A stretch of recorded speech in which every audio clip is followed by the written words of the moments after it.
किसी शहर के रेलवे स्टेशन पर एक भिखारी रहता था। वह वहां आने जाने वाली रेलगाड़ियों में बैठे यात्रियों से भीख मांगकर अपना पेट भरता था। एक दिन जब वह भीख मांग रहा था तो सूट बूट पहने एक लंबा सा व्यक्ति उसे दिखा। उसने सोचा कि यह व्यक्ति बहुत अमीर लगता है, इससे भीख मांगने पर यह मुझे जरूर अच्छे पैसे देगा। वह उस लंबे व्यक्ति से भीख मांगने लगा। भिखारी को देखकर उस लंबे व्यक्ति ने कहा, तुम हमेशा मांगते ही रहते हो, क्या कभी किसी को कुछ देते भी हो?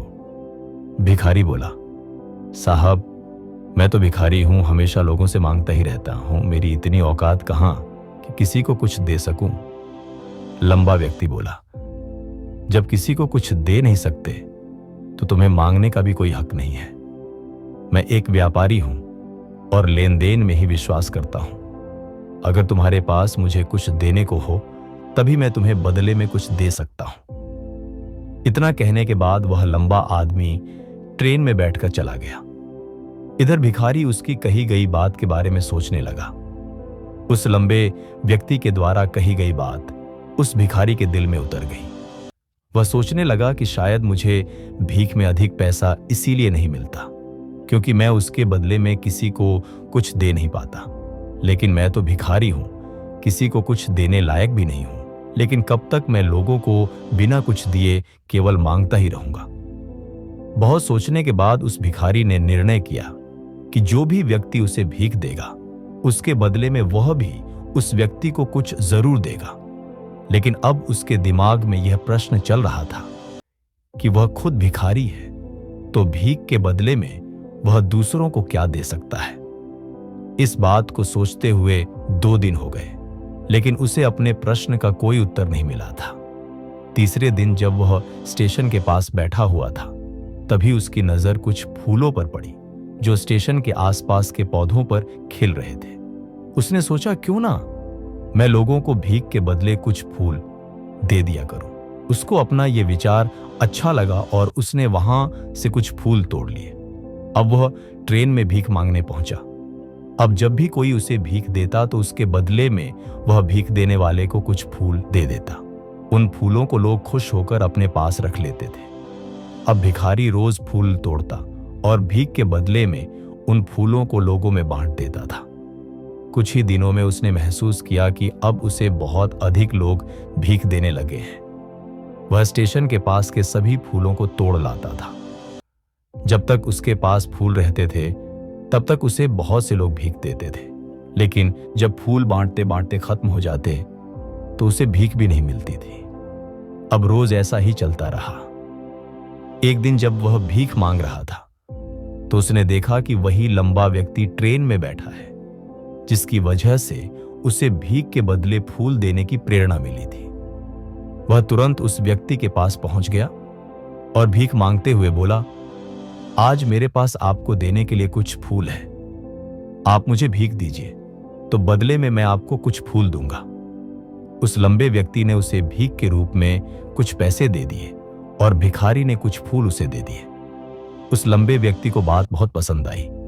वह बोला, वाह क्या बात है, आज तुम भी मेरी तरह एक व्यापारी बन गए हो। इतना कहकर फूल लेकर वह लंबा व्यक्ति अपने स्टेशन पर उतर गया। लेकिन उस लंबे व्यक्ति द्वारा कही गई बात एक बार फिर से उस भिखारी के दिल में उतर गई।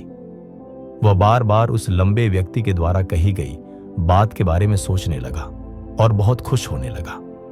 उसकी आंखें अब चमकने लगी। उसे लगने लगा कि अब उसके हाथ सफलता की वह चाबी लग गई है जिसके द्वारा वह अपने जीवन को बदल सकता है। वह तुरंत ट्रेन से नीचे उतरा और उत्साहित होकर बहुत तेज आवाज में ऊपर आसमान की तरफ देखकर बोला, मैं भिखारी नहीं हूं, मैं तो एक व्यापारी हूं, मैं भी अमीर बन सकता हूं। लोगों ने उसे देखा तो सोचा कि शायद यह भिखारी पागल हो गया है और अगले दिन से वह भिखारी उस स्टेशन पर फिर कभी नहीं दिखा। लेकिन 26 महीने बाद इसी स्टेशन पर 2 व्यक्ति सूट बूट पहने हुए यात्रा कर रहे थे। दोनों ने एक दूसरे को देखा तो उनमें से एक ने दूसरे से हाथ मिलाया और कहा, क्या आपने मुझे पहचाना? दूसरा व्यक्ति बोला, नहीं, क्योंकि मेरे हिसाब से हम लोग पहली बार मिल रहे हैं। पहला व्यक्ति बोला, नहीं, आप याद कीजिए, हम पहली बार नहीं बल्कि तीसरी बार मिल रहे हैं। दूसरा व्यक्ति बोला, मुझे याद नहीं, वैसे हम पहले 2 बार कब में थे? अब पहला व्यक्ति मुस्कुराया और बोला, हम पहले भी 2 बार इसी ट्रेन में मिले थे। मैं वही भिखारी हूं जिसको आपने पहली मुलाकात में बताया कि मुझे जीवन में क्या करना चाहिए, और दूसरी मुलाकात में बताया कि मैं वास्तव में कौन हूं। दूसरा व्यक्ति मुस्कुराया और अचंभित होते हुए बोला, ओह, याद आया, तुम वही भिखारी हो जिसे मैंने एक बार भीख देने से मना कर दिया था, और दूसरी बार मैंने तुमसे कुछ फूल खरीदे थे। लेकिन आज तुम यह सूट बूट में कहां जा रहे हो, और आजकल क्या कर रहे हो? तब पहला व्यक्ति बोला, हां, मैं वही भिखारी हूं, लेकिन आज मैं फूलों का एक बहुत बड़ा व्यापारी हूं, और इसी व्यापार के काम से ही दूसरे शहर जा रहा हूं।